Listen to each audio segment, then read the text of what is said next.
Railway station ఆధునీకరణ చేస్తున్నాం, సదుపాయాలు పెంచుతున్నాం. దాంతోపాటు మరొక 2వ రైల్వే స్టేషన్ అభివృద్ధి చేయాలనే ఆలోచన ఆయనకు వచ్చింది. అది ఎక్కడ?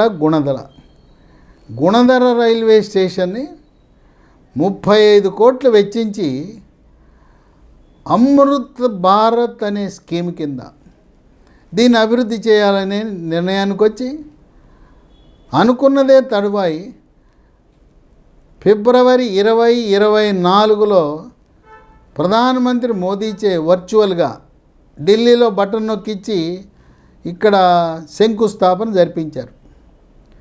ఒక విశేషం మనం గమనించాలి. కేంద్ర ప్రభుత్వానికి ఆంధ్రప్రదేశ్ రాష్ట్రం అంటే ఎంత ప్రేమ, అభిమానం, ఆదరణ ఉందో తెలుసుకోవాలంటే దేశం మొత్తం మీద 545 రైల్వే స్టేషన్లు గుర్తించి వాటిని అమృత్ భారత్ స్టేషన్గా అభివృద్ధి చేశారు. 540 దేశమంతా అభివృద్ధి చేస్తే